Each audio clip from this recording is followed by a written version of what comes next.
Mackenzie. Welcome back. How are you doing today? I'm doing pretty good. Okay, that's good. Yeah. You want to tell me about what's been going on in your life?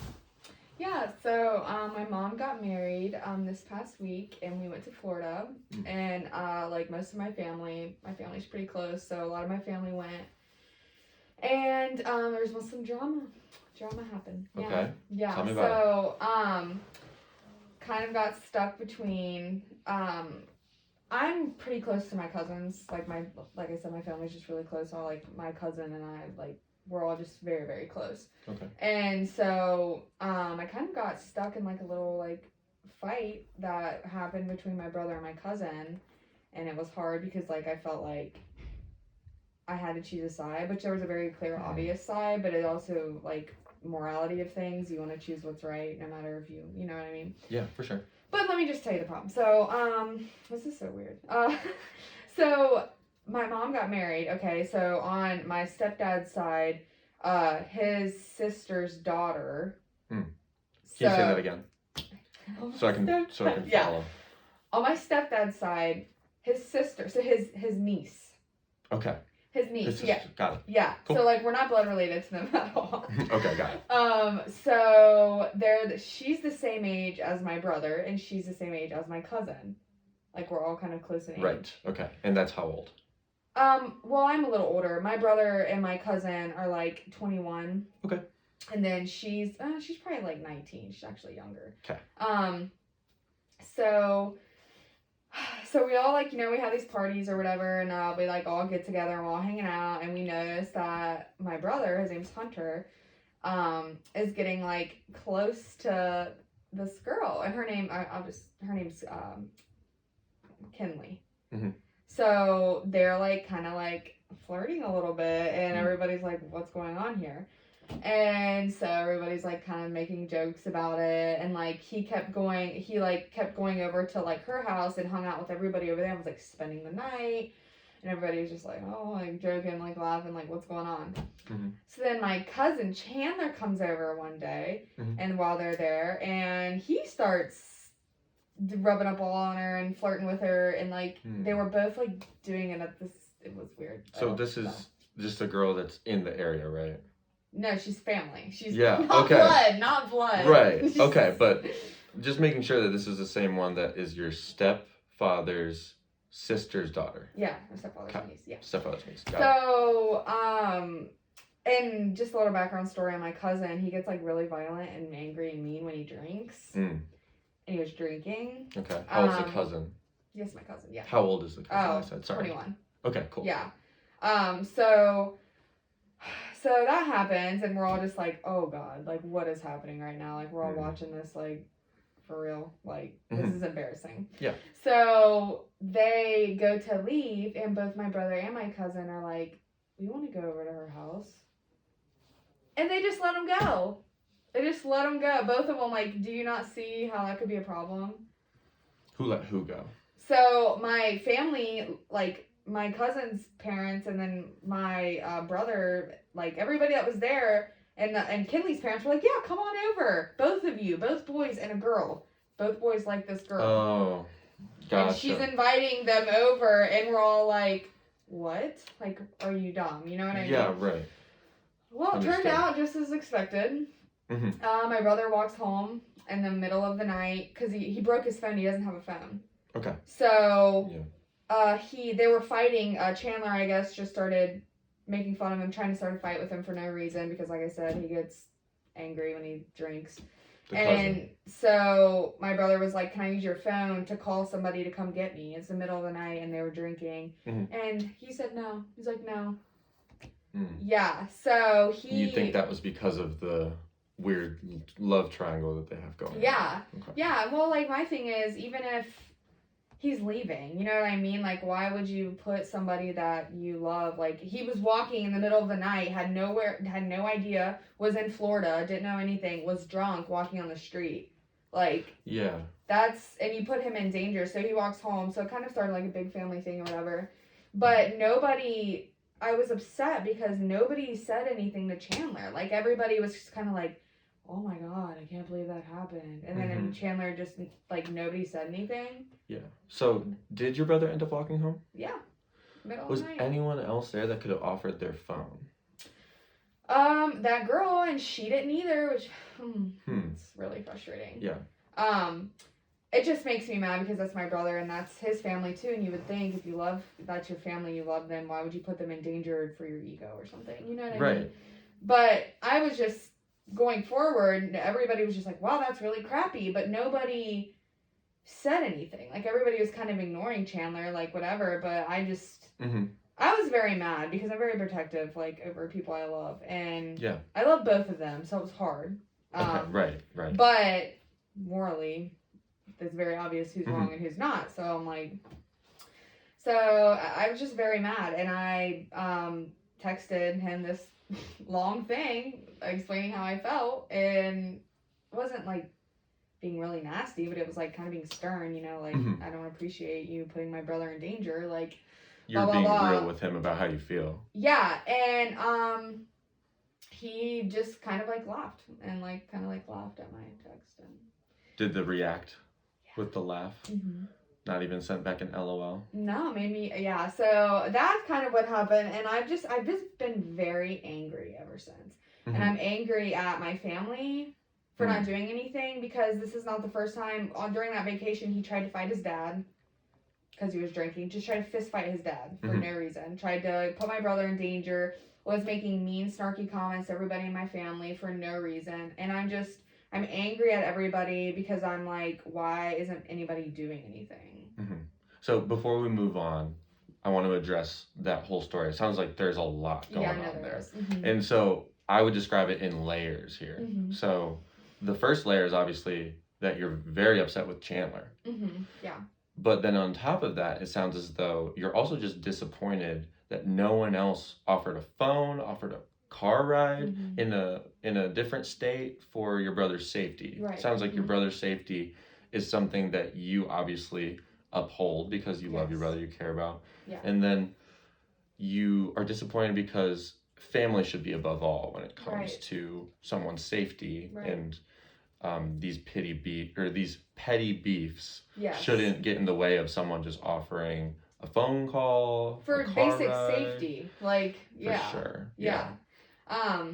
And I'm glad that you pointed out, like, how important my brother is, you know, his well-being or whatever is to me, because I want to just mention, my family is so close because, and I'm so close to my brothers because that's kind of all we've ever had. You know, we didn't have a dad, so we kind of relied on each other.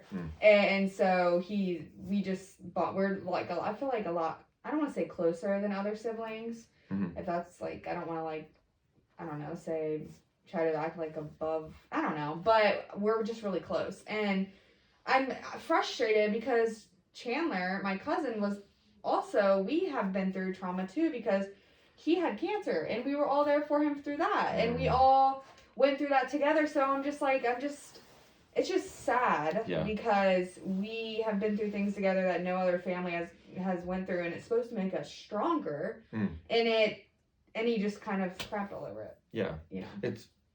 It's as if Chandler has taken the strength of your guys' relationship for granted. And when it comes to you and your brother, you have a mutual understanding that you have each other's backs. Yes. And that's a respect thing. Yes. And although you love Chandler, I'm hearing that you're having a hard time respecting Chandler because of the lack of respect for your brother's safety. Right. And just the putting some other social beef ahead of safety. Right. Because like you mentioned earlier, family comes first. So at least in my family, I know different families are different, but in my family, like, that's like an unwritten code. Like, everybody knows, like, anybody has a birthday party, everybody shows up. You know, anybody has this, everybody comes. Like, it's not like one of those things, like, a lot of families, like, I've just noticed, like, my friends and whatnot, they don't have families like that. So I'm very appreciative of and thankful for the type that we have, because I do have a good support system. And it really makes me angry to, like, see somebody take that, like, for, like... Yeah, of course. It sounds like you respect your brother a lot and you think that your brother can fend for himself. But in today's day and age, not having a cell phone and being in a state that you're not familiar with, that can be really dangerous. Yeah. And it sounds as though you are a little frustrated that you weren't there.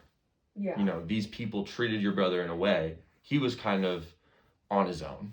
And do you wish that you were there? Yeah, no, thank you for saying that, because that's an aspect of it that I never thought of. Yeah. And I feel like maybe that is maybe part of the reason why I'm so angry, is because I saw it happening.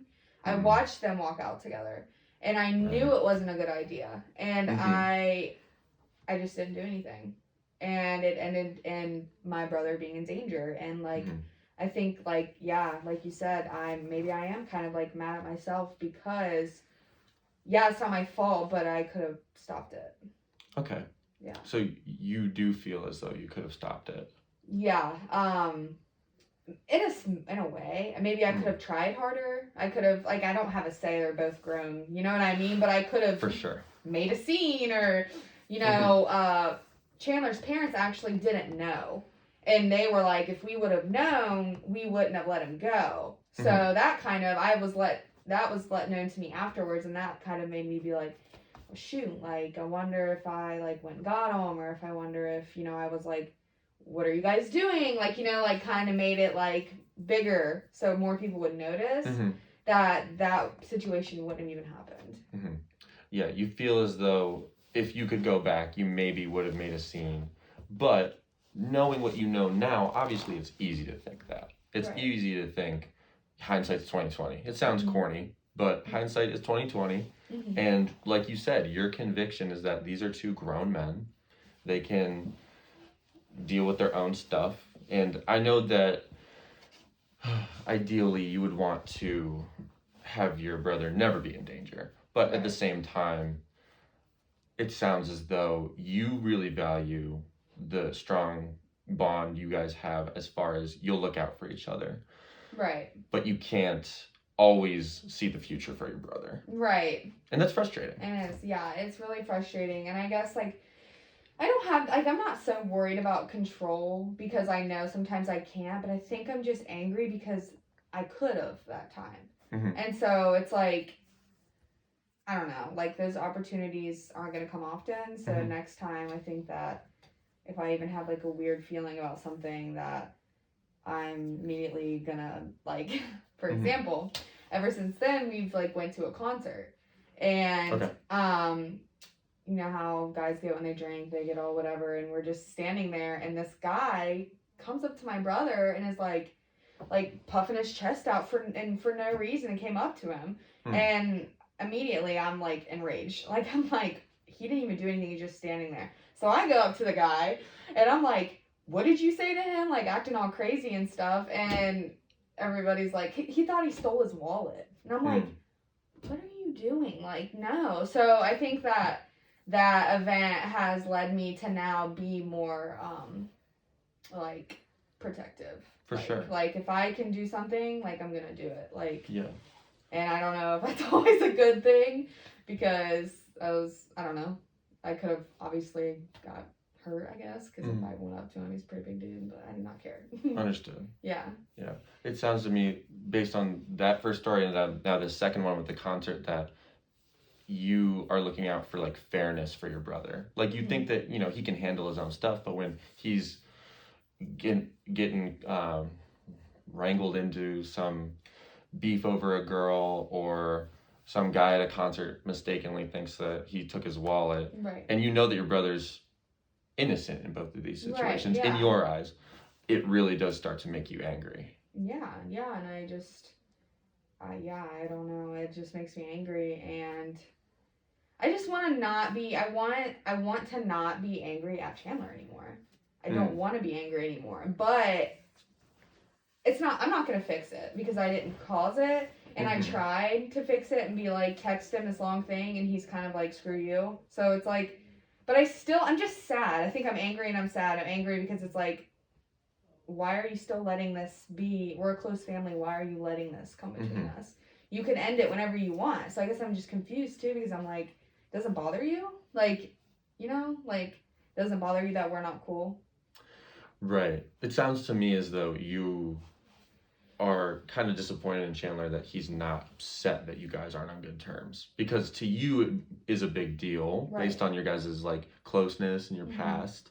Yeah. And the fact that he hurt your feelings is something that he responded with a laugh to. Right. And that makes you feel a myriad of emotions, I'm assuming. Yeah, I mean, you're right. It makes me feel a bunch because there's so many different aspects that are just crappy. Like, I'm angry and I'm confused and I'm upset because I don't know. Yeah, it's just like, why not? It's so easy to admit you're wrong. Mm-hmm. And right. That's part of like growing up, I guess, is admitting when you're wrong, and like that's something I've worked on and I've gotten better at. But now that I do it, I guess it's easier. Like, I'm just like, it's so easy, just say you're wrong. Like, but it's an ego thing. Like, people won't say they're wrong. Right. Well, it sounds to me like you've drawn your boundary as far as how far you're willing to go and what you think is appropriate, and you think that it's appropriate for him to be the one that comes and tries to fix his wrong. Right. In your eyes, it is a wrong. As an adult. Right. Yeah. I think that that's healthy for you to understand that you can only control what you can control. Yeah. He is going to have to, in this situation, for you to feel satisfied, he's going to have to come forward and apologize. Yeah, and I do find some peace in that because there is only so much that I can control, and Okay, so. Understood. Is it time? Okay. Y'all kept looking, and I'm like, why y'all looking? Like, should I stop talking? I know this